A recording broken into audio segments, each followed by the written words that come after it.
Damn it, I mutter, bending to fetch the pile of letters, bills, coupons, and crap from off the floor. Language, Mrs. Hostetler says, sticking her head out of the apartment across from ours. there are children in this building, Adam. Sorry, Mrs. Hostetler. I say, and wave the pile of mail at her. Drop the mail. In my day, we called it the post. She says before slamming her door, which makes 10 times the noise of my light cursing. Not that my cursing matters. There aren't any children in this building and haven't been for years, as far as I know. Mrs. Hostetler lives in her own little world. With my mail tucked under my arm, I try the deadbolt again, and this time manage to unlock it without issue. "Babe, I'm home," I call out, tossing my keys and the mail on the entryway table. "Babe, you here?" I know she is, because I saw her car parked in the side lot that our apartment house leases monthly for everyone to use. There were only 10 residences, so her car was easy to spot. "Babe?" I come into the kitchen and see my wife reading a letter at the table. "Hey, you all right?" I ask as I go to kiss her and kiss the top of her head. "They accepted me," she says quietly, then folds the letter and tucks it into her back jeans pocket as she stands up to greet me. "Oh, hey sweetie, how was your day?" "What were you reading? Looked important." "What does?" "Whatever's in your pocket." "Oh, this?" She pulls the letter out of her pocket and stares at it. She doesn't offer it to me. After a brief moment, she slips it back into her pocket. "The community garden I've been applying to be a part of for the past 3 years has finally let me in." "Let us in, you mean? I'm the one who filled out the initial application." "But you never kept up with it and I have. That's why they finally picked us. I mean, me." "Well, that's great, right?" "Yes, it's wonderful." "Okay, so what's the deal?" She frowns and shuffles her feet. "It costs too much." "How much?" I hold out my hand. "Let me see." "No, the letter is to me only. Sorry, sweetie. They're very strict about this stuff." "About what stuff? Gardening? It's dirt and seeds and water. How strict can a community garden be?" "Very strict. I'm going to meet with the garden committee sometime tomorrow. We're coordinating our schedules." "What's to coordinate? You're a consultant and work from home." "Thanks for that." "You know what I mean." "Yeah, I do." "Are you sure you even want to join?" I laugh. "It already sounds stressful." "I'm sure." She gives me a sad smile, then walks out of the kitchen. "I'm going to take a bath. Let's order Chinese for dinner so I don't have to cook." "Chinese sounds great." When she's in the bathroom and I hear the water running, I almost go to our bedroom to look for the letter. But I stop myself. Katie and I are working on our trust issues.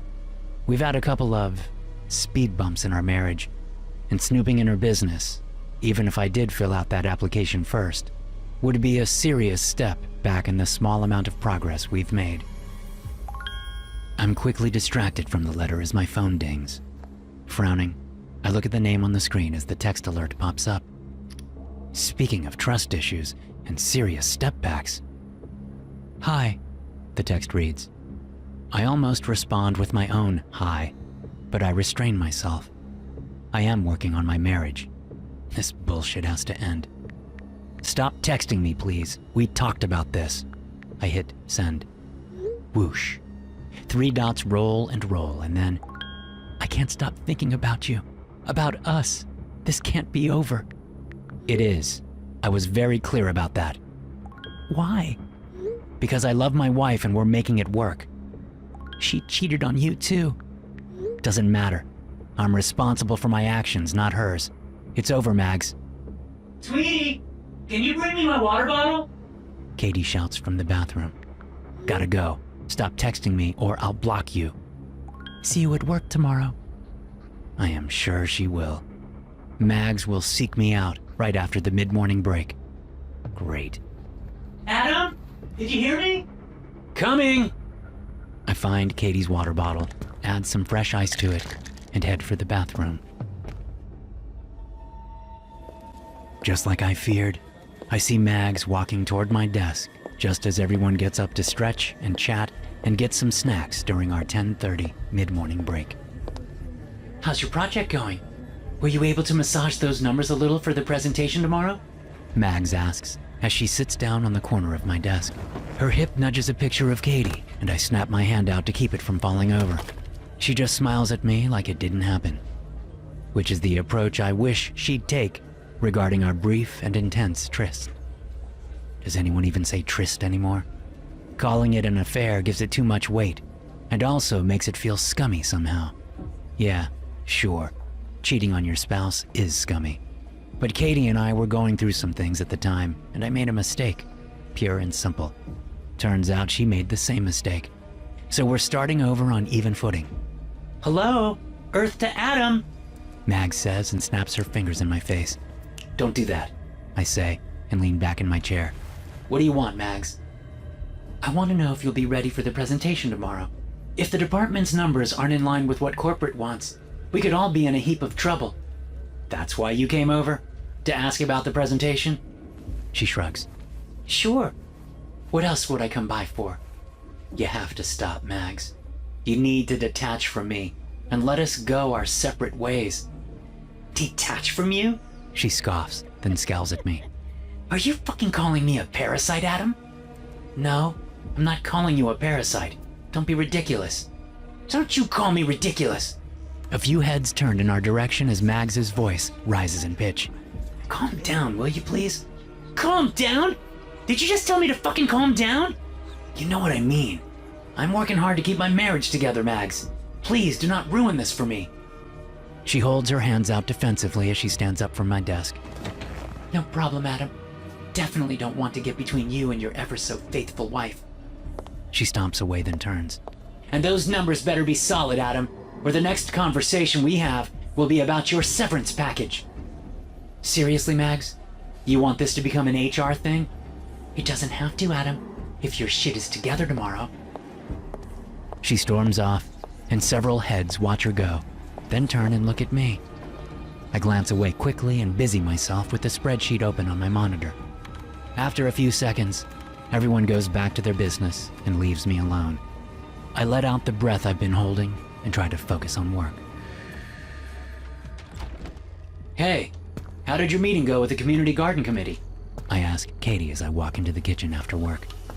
It was interesting, she says as she stirs something in a big pot on the stove. From the smell, it's her famous red sauce. Lots of garlic, fresh tomatoes, fresh basil. Delicious. I can only imagine what it'll taste like using produce picked straight from a garden and not bought at a grocery store. Oh? Interesting how? I slide up to her and kiss her cheek. Then I go to the fridge and grab a beer. They don't make you wear uniforms or anything weird like that, do they? They might. Really? She shrugs. I frown. Katie, what's up? She sighs, sets the spoon aside, and turns to face me. How's Mags? I nearly choke on the sip of beer I'm taking, but manage to swallow it down. Mags? Why are you bringing her up? We're past all that. Are we? If we are, then tell me how she is. Why? Because I'm asking you to, Adam. I take a long drink of beer, belch quietly and say, she's being a bitch. That's how she is. So you're talking to her? Of course I'm talking to her. We still work together. You said she'd leave you alone. I said I'd leave her alone and just put my head down and do my work. I can't control what she does. And she's being a bitch? Yes, she's bugging me at work. She even threatened to have me fired if my presentation tomorrow on the department budget isn't perfect. Well, is it? Is it what? Perfect? I guess. It's a budget, so it's never really perfect. But I got the numbers as close as possible to what we need to show. So maybe you could be fired. What? No way. If Mags even tries to make a move against me, I'll alert HR and explain why she's coming after me. You'll probably still get fired. Why? She's the one harassing me. But you didn't report the relationship to HR like you were required to do. For fucking good reason! Her eyebrows lift at my raised voice. Sorry, I say and set my beer down on the counter. I go to her and take her hands in mine. Mags was a huge mistake I made. Just like what's-his-name was a huge mistake you made. But all of that is behind us now, right? Yes, sure. She pulls her hands from mine and turns back to the stove. Sauce will be ready soon. I'll boil the pasta and put the garlic bread in. Dinner will be ready in 30 or 40 minutes. Katie, come on. Don't shut down on me. Have you been texting with each other? She knows something, I can tell. Why? Has she reached out to you? Answer the question. Texting with each other? No. But she keeps trying to text me, and I keep telling her to stop. Block her. What? I can't. Like I keep saying, we still work together. Block her, Adam. Jesus, Katie, come on. You have to be. Fucking block her! She slams the stirring spoon down, and sauce explodes up into the air, splattering the wall behind the stove. Yeah, I'm not doing shit if you're gonna act fucking nuts, I say, and grab another beer out of the fridge. I'll be in the den until dinner. Fuck you and fuck dinner, Katie says, storming out of the kitchen. Before I can say anything, I hear her pick up her keys, then open the front door. The door slams, leaving me alone in the thick silence of our apartment. I turn the sauce off and head for the den. There's a strange man sitting at my kitchen table when I get home from work. Hello? I say. You must be Adam, the man responds. He's older, possibly in his early 60s, but he's fit, extremely fit. And his tan says he works outdoors. A lot. I'm Adam, and you are? Corky. I'm sorry, did you say Corky? Yes, Corky. I'm the master gardener. I frown for a moment, then it clicks. Oh, right. The community garden. I extend my hand. Good to meet you, Corky. Sorry for not connecting all the dots sooner. The man stares at my hand until it becomes so uncomfortable that I take it back and tuck it into my jeans pocket like I'm ashamed I even offered it. You have wronged your wife, Corky says. Excuse me? You have wronged your wife. Yeah, I heard what you said the first time. Care to explain why you're saying it? You know what you have done. She knows what you have done. He stands up and gets close to me. Cringy close. You, Adam, are garbage. He smiles, and it is a cold, harsh thing that spreads across his face. But we can make compost out of garbage. I place my hand on his chest and give him a gentle push away from me. I'm not sure why you are here, but you are welcome to leave, I say. Now. Sorry. Too much tea, my bladder couldn't take it, Katie says, laughing as she walks into the kitchen. Now, where were we? She sees the scene and freezes. What's going on? I don't know, Katie. You tell me, I say. I come home from work and your friend, the master gardener here, decides to call me garbage. And what can we make out of garbage, Katie? Corky says without looking away from me. Corky, I said I still have to think about it, Katie responds. Maybe we should talk again tomorrow? Tomorrow is the new moon. Your choice must be made by then. That's too soon. Tomorrow is the new moon, Katie. If you cannot fulfill your obligation, then your spot will be awarded to someone who can. What the fuck is this guy talking about, Katie? I snap. And why is he still standing in my kitchen? I go to grab his arm, but he dodges me easily, and the next thing I know, I'm on my ass, my back up against a table leg. What the fuck, man? I shout and jump back to my feet.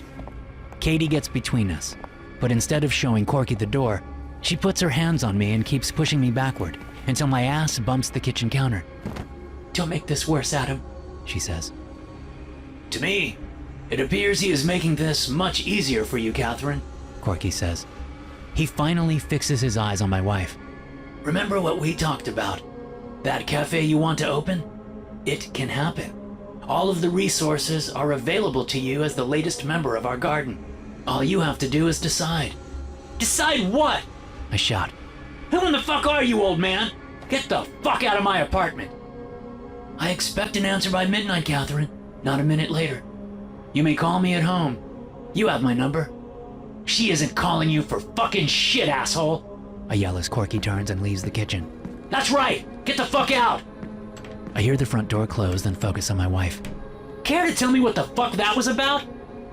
It's about living for me, and not just for you. She shakes her head and walks to the fridge.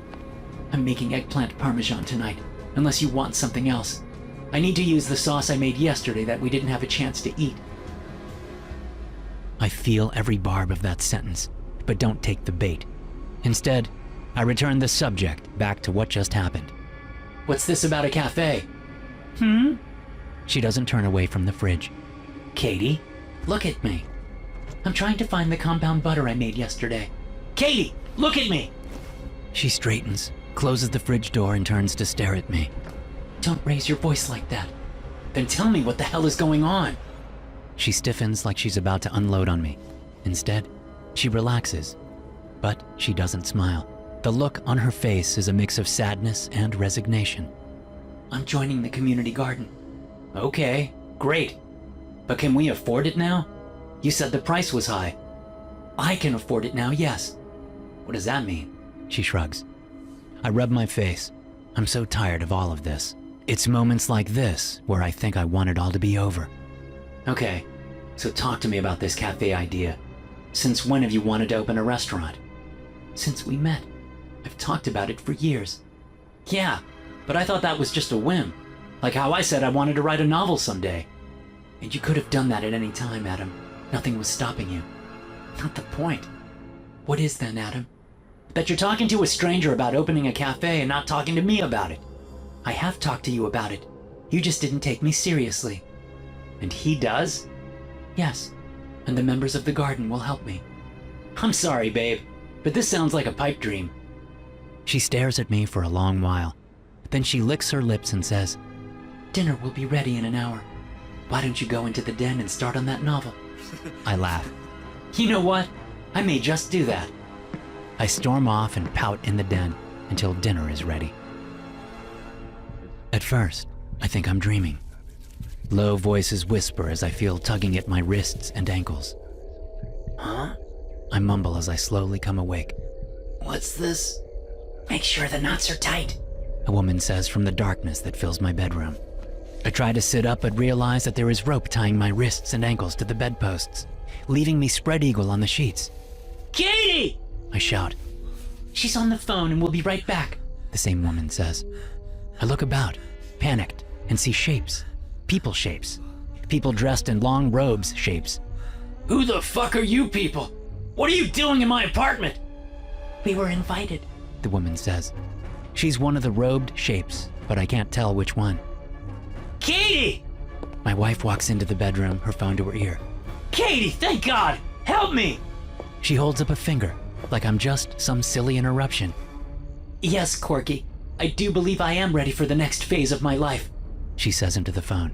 Oh, I am truly grateful. Thank you so much. She hangs up. Katie! Fucking help me! Call the police! I don't think so, Adam. What? Fucking call them! Have you lost your mind? What the fuck is even going on here? What is going on? Katie asks as one of the robed figures hands her a very large, very ornate knife. I'm finally getting out of this joke of a marriage. What? The gardeners will help me achieve my dreams. All I have to do is pay the price. Price? What price? She walks to the side of the bed, the knife in her hand. Good, good. Cut the rope, I say, writhing against my bonds. Hurry! No, Adam. This knife isn't for cutting rope. She raises the knife over my chest, lifting it high into the air. This knife is how I pay the price, by turning garbage into compost. The blade comes down so fast, I don't even see it move. But I feel it. And for a moment, all I know is agony and pain and confusion and discomfort and loss and regret and everything that I should have done or said or been. Yet, strangely, as the blood leaves my body, I think about earth and dirt and water and worms. And I think about how a marriage grows and how it dies and what's left after. A corpse rotting in the soil, turning from garbage to compost. Hey you. you, it's time to give your taste buds a break and stop drinking that stale store-bought coffee, roasted months ago and tasting like coffee flavored regret. Introducing No Sleep Coffee, specialty grade beans roasted to order and delivered just days later, terrifyingly fresh. Don't punish yourself with stale store-bought coffee. Go to nosleepcoffee.com and grab a bag of fresh No Sleep Coffee today. Use promo code NOSLEEP20 for 20% off at checkout. That's nosleepcoffee.com, promo code NOSLEEP20. Story 2. Today is your birthday, whether you like it or not. They put one of those stupid pointy hats on Harold's head, making him look like a damn fool as they sing. Happy birthday to you. Happy birthday to you. Happy birthday, dear Harold. May the old gods take you. What was that you said? Harold croaks, looking about at the nursing home attendants and nurses and various employees who fill the lounge where most of us languish all day as a television blares news about a world that has forgotten we even exist. We sang happy birthday to you, Harold, one of the nurses says, patting him on the cheek like he's a good boy, such a good boy. Bitch, I whisper. Heads turn to look at me as the lounge goes silent, except for the blaring TV, of course. What was that, Frank? Do you have something to say? Perhaps you care to wish your friend here a happy birthday.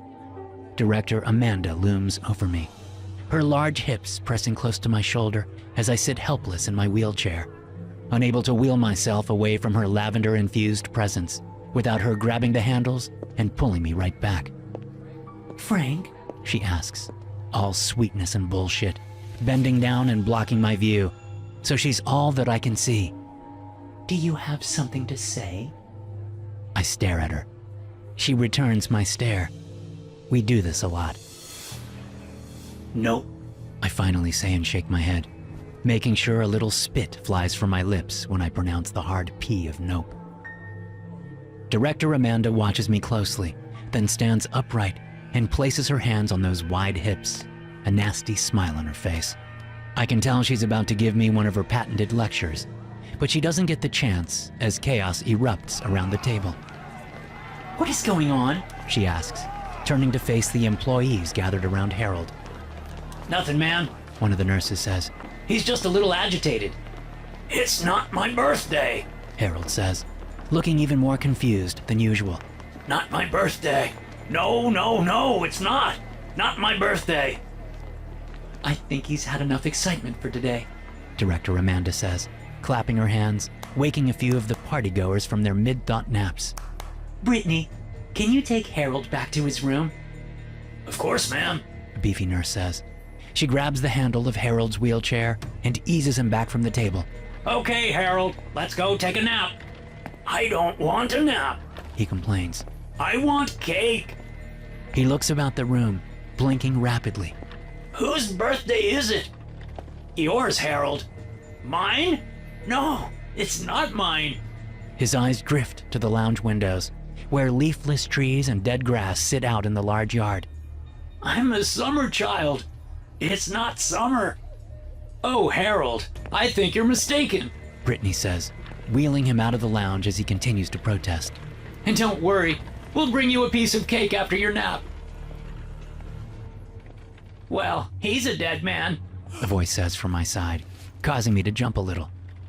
Agnes, I say, smirking at the woman who has wheeled herself right next to me. Not much of a prediction. We're all living on borrowed time. I don't mean that, Francis. I mean that anytime they bring out a cake, whosever birthday it is, they're dead within a day. 2 at the most. I laugh. She doesn't. Bullshit, I say. That can't be right, can it? Before Agnes can answer, Director Amanda claps her hands again, this time addressing the entire lounge. Who wants cake? Those conscious and able raise a hand. Those conscious and unable moan loudly. Those unconscious drool. We're a fun and lively bunch here at Rising Waters Senior Home. Frank, Agnes, would you two like some cake? Director Amanda asks us like we're fucking kindergartners. Only if you want my foot up your ass, I say. She sighs and looks at Agnes. Do you feel the same way, Agnes? About what? The cake or the foot up your ass? I snort and growl out a low chuckle. You two are a bad influence on each other, Director Amanda says in a condescending sing-song voice. She even wags a condescending finger at us. When she walks off to help serve cake, Agnes takes my hand and squeezes it hard. Want to go for a field trip tonight? She asks.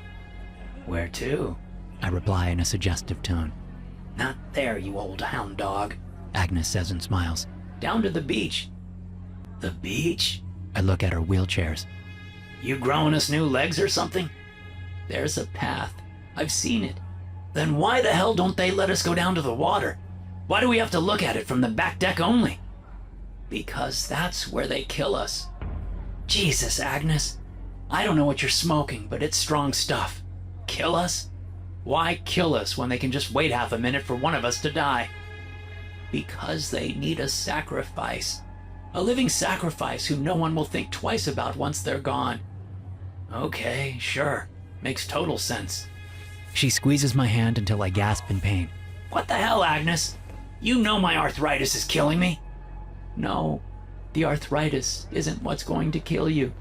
She nods at the nurses and attendants, hurrying about to wake residents up so they can eat cake they don't want. They are who will do you in, Francis. They'll do us all in. I hate these people as much as you do, Agnes, but no one's killing anyone here, and definitely not for some weird-ass sacrifice.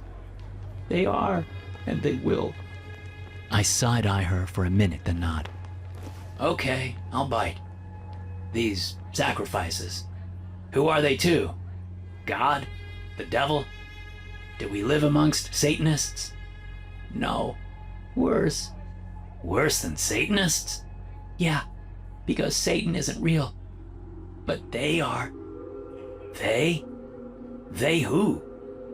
The old gods. The ones who roamed the universe before the Christian Judeo-god came on board. The old gods? Like Zeus and Hera and those Greek wackadoos? Them? No, they are myths. The old gods are very real and have been here since time began. Well, they'll fit right in around here, I say, and wave at the residents eating cake or sleeping or eating cake while sleeping. That describes most of us. I'm serious, Francis. Haven't you paid attention to the song? Jesus, you're really gonna make me work for this conversation, aren't you? I sigh. What song? Happy birthday, you old dipshit!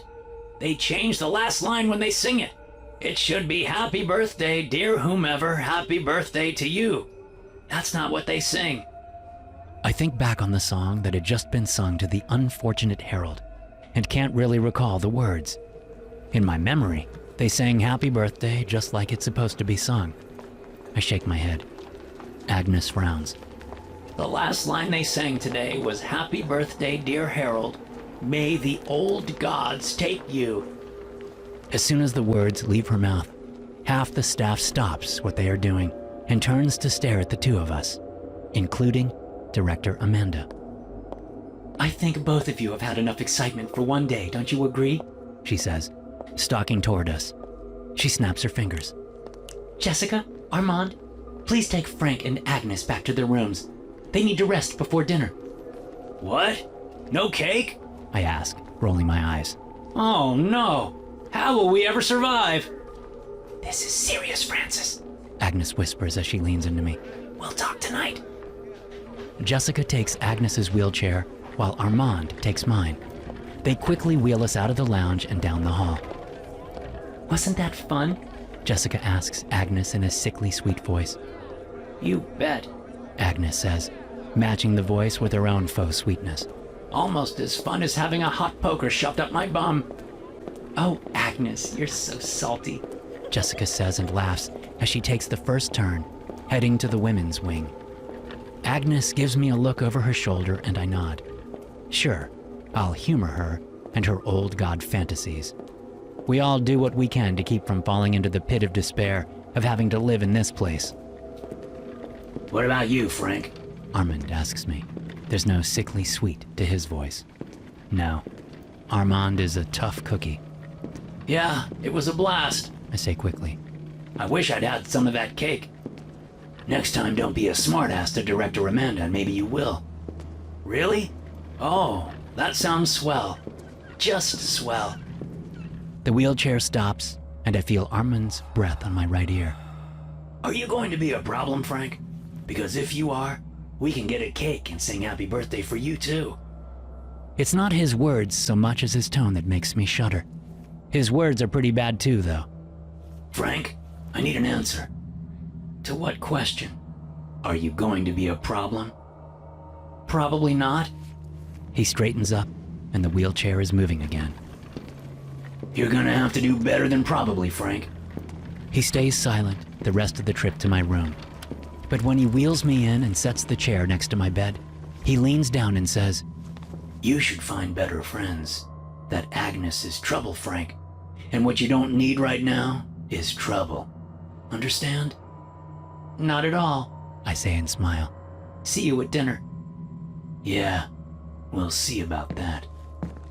He leaves and I hear the distinct click of the lock as my door closes behind him.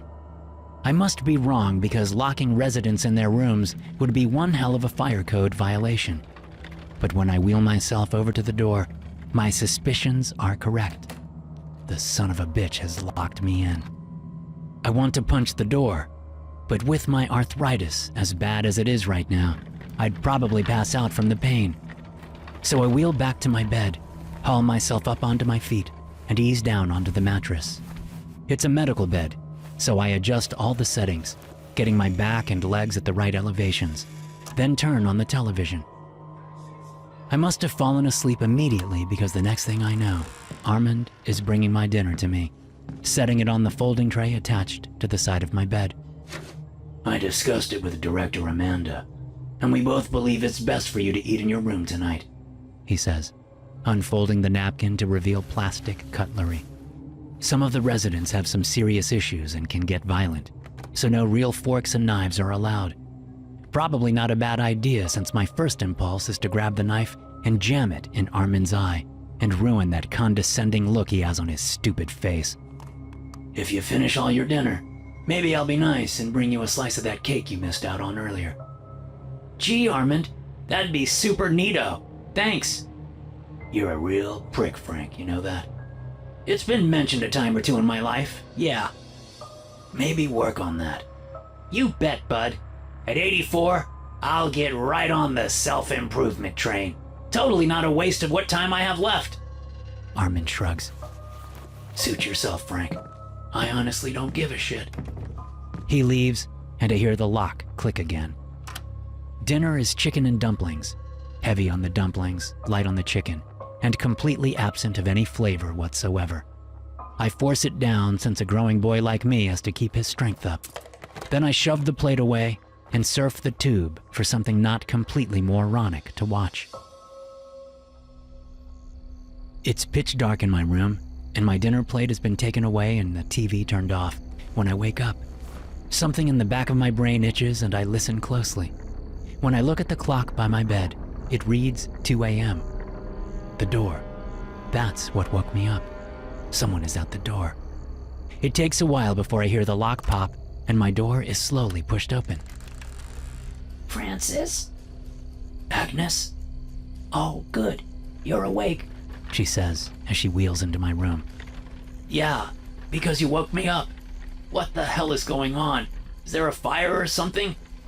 Do you hear the fire alarm? Okay, dumb question. But the first one still stands, woman. What the hell is going on? They're taking Harold down to the water. Come on. Come on? Where? To the water, dumbass. Where else? You want us to go all the way down to the water? I point at my wheelchair, then at hers. With our legs? We aren't gonna walk ourselves down. Now get your ass out of bed and let's go. There is no way I believe what Agnes told me about old gods and sacrifices. That's some serious dementia bullshit there. But at the same time, I don't want to hurt Agnes's feelings. She's one of the few people I can tolerate in this shit heap of a facility. But most of all, it's Armand's words that get me swinging my legs out of bed so I can slowly step to my wheelchair and plop down in it. Are you going to be a problem? You know what, Armand? I think I am. I am going to be a problem. Let's ride, I say, and we head out. 20 minutes later, with both of us sweating profusely in the autumn night air, we make it down the paved trail I didn't even know existed, and sit, staring at the beach. That's weird. I whisper, not quite comprehending what I'm seeing. Are they naked? Or are my eyes blurry? They're naked, Agnes whispers back. There are tiki torches set up here and there, illuminating the weirdness for all to see. It has to be almost the entire staff down by the waterline, all dancing naked in a circle, around who I have to assume is Harold. But it's hard to see. Why are you shaking your titties at me? A thin, panicked voice cries out. Yup, that's Harold. The naked dancing stops, and everyone raises their arms high into the air. Then they start chanting. What are they saying? I ask Agnes. I can't hear them. Hush, She says and points. look. I look, but don't see anything at first.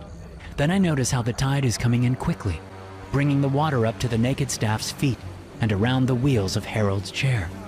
Something out in the dark waves is rising from the water, growing taller by the second, until it looms large over everyone, a 2-story monster of nightmarish proportions. Oh, fuck. I whisper. Oh, fuck. Oh, fuck. Oh, fuck. Keep it together, Francis. Agnes says. She shakes her head. And you doubted me? We're tucked close to some large rhododendron bushes, so I doubt they can see us. Still, We should go. I whisper. We don't need to see. Oh, fuck. The monster takes 2 steps out of the water. It snatches Harold up in one hand, inspects him for a second, then plops him into its massive, sharp-toothed maw and begins to chew. We need to go. Now. I hiss at Agnes. She doesn't argue, and we get our chairs turned around and wheel as fast as we can back up the trail. Thank God it's paved. But even with a smooth pathway, it's hell on my arms as I struggle to move my ass as fast as possible back to the facility. Oh, no. I think someone is following us. Agnes says when we're about 3/4 of the way back. I glance over my shoulder and see light coming up the trail. Go, go, go. I growl and put all my strength into pushing my wheels as hard as I possibly can. Francis! Agnes cries. I can't go that fast. Wait for me. As much as I'd love to wait for her, I can't slow down, or I'll lose all the momentum I've built up. If I ease off the gas even for a millisecond, my arms will quit on me, and I'll be stuck on this damn paved trail. So I make an asshole decision and keep moving. Thinking ahead, Agnes had left the rock in the back door that the staff uses to prop it open when they come out for a smoke. I grab the door's handle, pull it wide, and roll my ass inside. One of my wheels knocks the rock aside, and I realize I can't reach it in time to block the door. I hear Agnes cry, Francis! just as the door closes. I'm a piece of shit. I'm a piece of shit. I'm a piece of shit. I mumble as I race my way to my room. Once inside, I scramble up out of my chair and scoot my old legs under the covers. Maybe not even 2 minutes later, my door opens. I make sure my eyes are closed tight and that my breathing doesn't sound like I just tried to run a marathon. 10 seconds. 20 seconds. 30 seconds pass before my door closes again and the lock clicks. I gasp and try to fill my lungs with as much air as I can take in. My body feels like I've been run over by a truck. I'll be paying for this excursion for days, I know it. If what just happened can be called an excursion, and not a trek into a nightmare that I can't even begin to comprehend.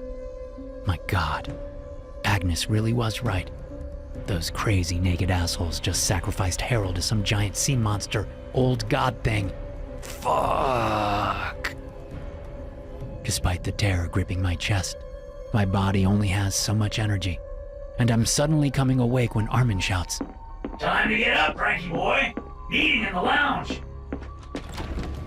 He hurries into my room, grabs my legs, swings me over the bed, and pretty much carries me into my wheelchair.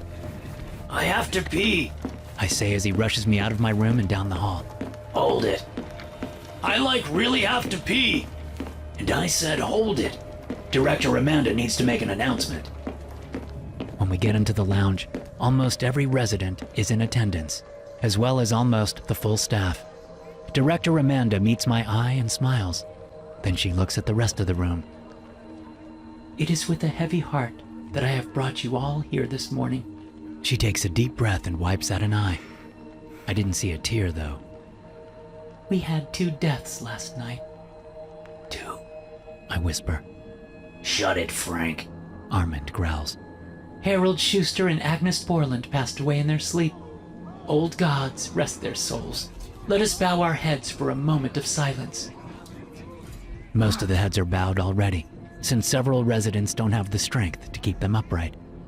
I don't feel like playing along, but Armand pushes my head down so hard that my chin slams into my chest. Fucker. I mumble. The moment of silence lasts about 5 seconds, if that. All right, Director Amanda says, clapping her hands, jolting folks awake. enough with the sad news. We also brought everyone together this morning for a special occasion. The lounge doors open, and an attendant brings in a birthday cake with all the candles lit. When she sets it on the table, Director Amanda looks right at me. It's Frank's birthday today. Let's all wish him a happy birthday. Ah, fuck. I say, just as my bladder lets loose. Story 3. Fire feeds the fever. The metal cuff chafes at my wrist, but I ignore it. Or try to, at least. The more you play with it, Tomac, the more irritated it'll get. Nelson says, with a smart-ass smile on her face. Just leave it alone and ignore it. Kinda hard to. I say, forcing myself not to scratch and rub at my wrist. I may have tightened it a little too tight before we took off. That's a mistake you won't make again. She laughs, and I can't help but smile. It's my own damn fault I'm in this situation. Yeah, if they ever let me carry the football again. I say, and look down at the briefcase settled on the floor next to my seat. Coffer said this was a trial run. Bolt came down with some stomach bug this morning. So Coffer handed me the football and told me to follow him to Air Force One. Did you nearly shit a brick? More like a brick house. I turn and look out the small window at the passing clouds below the most secure airplane in the world. Now, I just feel like I want to puke. I miss the shitting bricks feeling. They have medication for that. Nelson laughs again as the door to our small cabin opens, and our boss, Supervising Agent Gerard Coffer, looks in. How's it going, rookie? He asks me. I'm a 13-year veteran, sir. Hardly a rookie. I respond. That's so. And in those 13 years of experience, how many times have you carried the football? I sigh and rolled my eyes. Exactly 0 times. Then right now, while you hold the launch codes and triggering system to the largest nuclear arsenal on the planet for the first time, you are a rookie. Fair enough, sir. Damn right it's fair enough. Coffer switches his attention to Nelson. What about you? What about me, sir? How's it going? Bored yet, babysitting the rookie? You're really gonna milk the whole rookie thing, aren't you? I comment. This should be a fun trip. Quit whining, Tomac. Nelson, you good? Everything good? As good as my mom's apple pie. Nelson replies. She and Coffer share a look for a moment, then he nods. Good to hear, because in about 1 hour, we'll be serving the best apple pie God has ever seen. Sounds delicious, sir. It will be. Coffer nods and smiles at me, then ducks back out of the cabin. I give Nelson a quizzical look. Are you too screwing? I ask. Nelson jerks back in her seat and stares hard. What? Why in the hell would you ask that? Because of all that apple pie shit. That sounded like code to me. And your first thought was that it was code for sex? Well, yeah. What's wrong with you? Oh, come on. There's that old movie called, American Pie. You know, the one where the teenager fucks an apple pie? I thought that's what you two were talking code about. Well, we weren't. You sure? Because you were definitely talking in code about something. There was no code, Tomac. I made an apple pie comment, and Coffer went with the metaphor. Have you never riffed with someone before? Oh, I've riffed.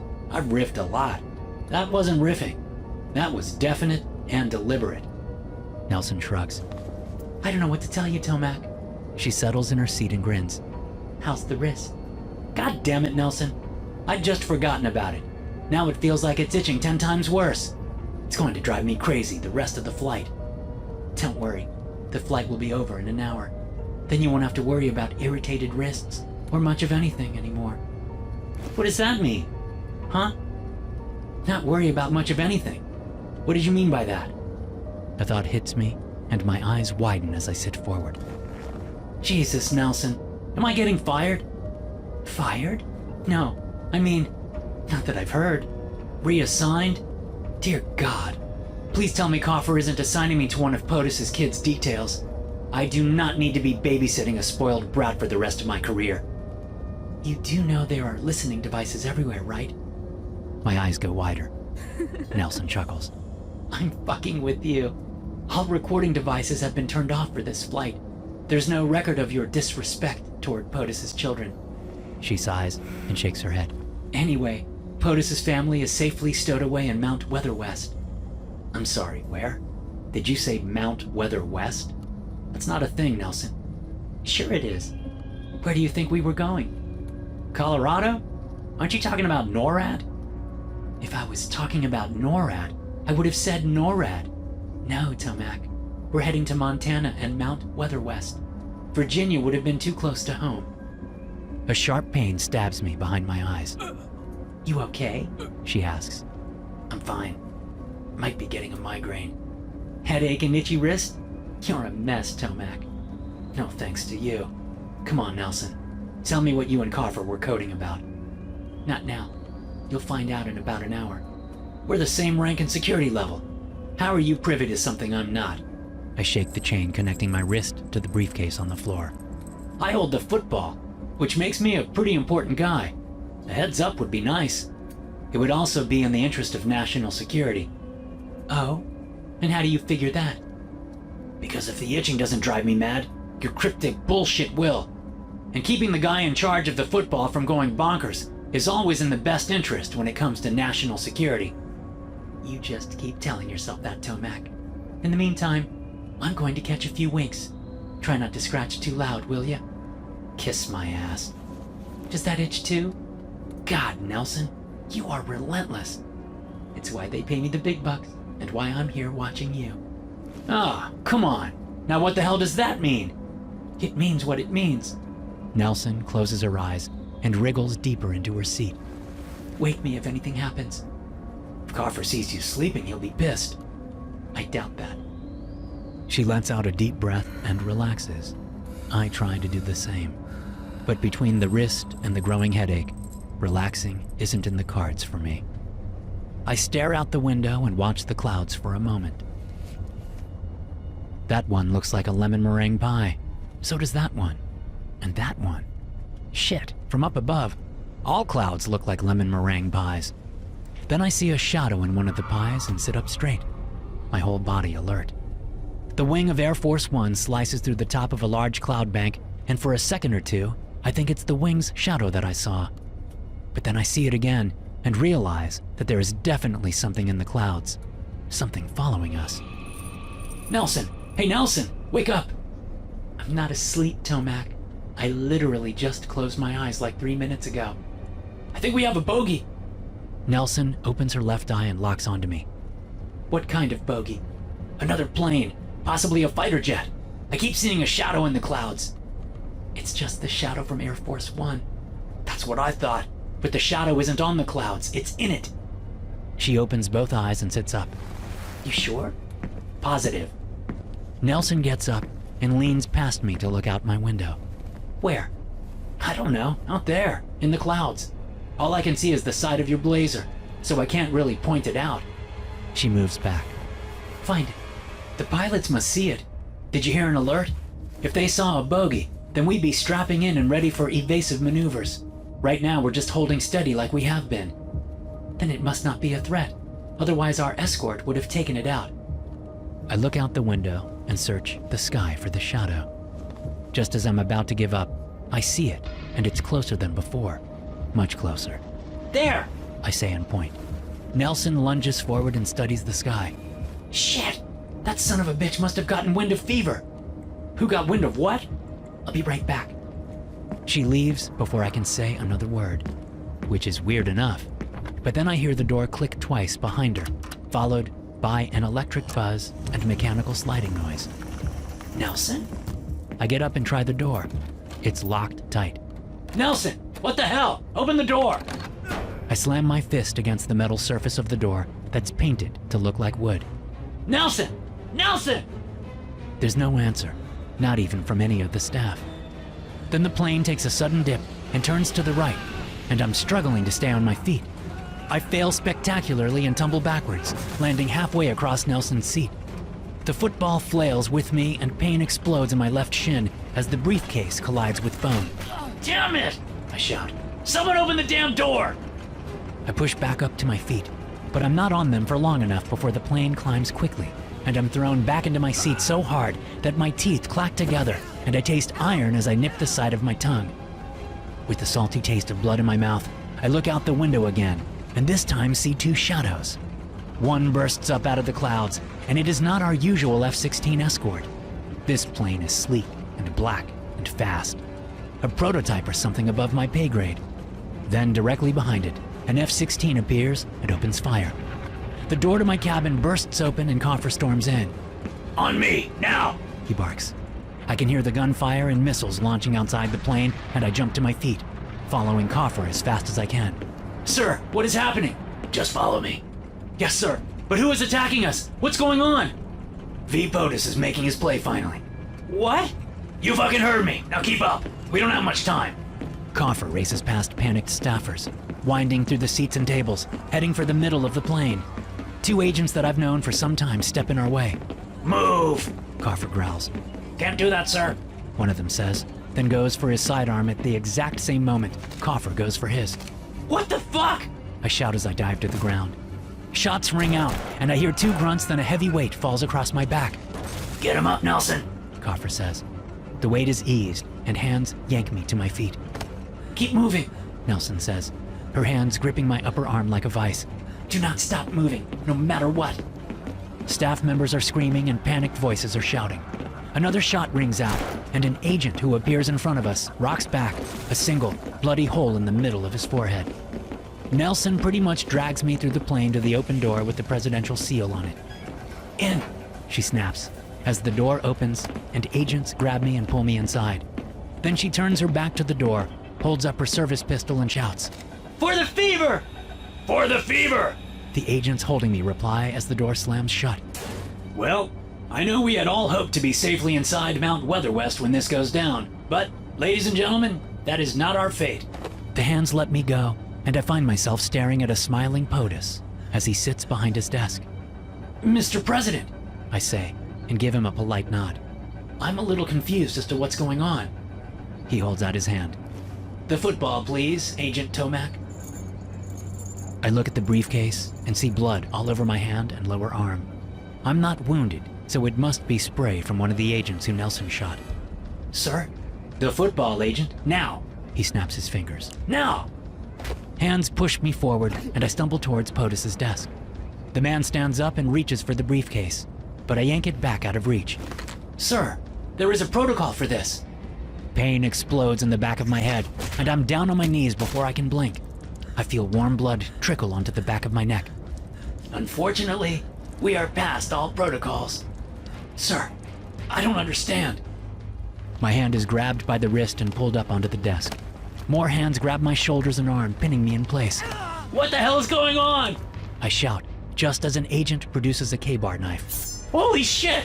What the fuck are you doing? The only answer I get is a huge arm around my neck, holding me in place as the person with the K-bat knife puts the blade to my wrist. Stop! Stop! I scream. They don't stop. A handkerchief is stuffed in my mouth as I scream my throat raw while my hand is very slowly and extremely painfully cut from the rest of my arm. When it's done, I'm shoved aside and the briefcase is slid across the desk to POTUS. I screech and scramble backwards on my ass as everyone turns to the most powerful man on Earth. Clutching my bloody stump to my chest, I scoot myself into a corner and huddle there as I watch wide-eyed at the insanity before me. Thank you, agents. Thank you, everyone, POTUS says, as he uses the thumb from my severed hand and his thumb to open the briefcase. The football is now in play. I look about, and no one will meet my eye. There are cabinet members, members of Congress, heads of agencies. These are the leaders of our country, and they have looks on their faces like kids in a candy store, not like hardened professionals watching their boss begin the process to launch nuclear bombs. Ladies and gentlemen, the time has come for us to feed the fever. POTUS says. Feed the fever! Everyone echoes. I remain silent, watching in horror. Our God has shown us the path, and that path is the fever. POTUS continues. That path is the fever! They echo. We shall feed God's fever with fire. Fire that will cleanse the earth of the unbelievers. Fire that will cleanse the earth of the unbelievers. Let us set this fire loose, so the fire may live in all its glory. The fever is the glory! The glory is the fever!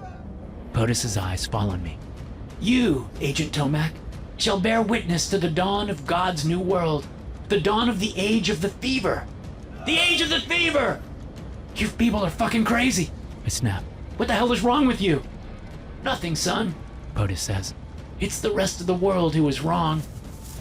I watch in horror as he breaks open the plastic sleeve and begins entering the codes for a nuclear launch. You can't do this! I shout.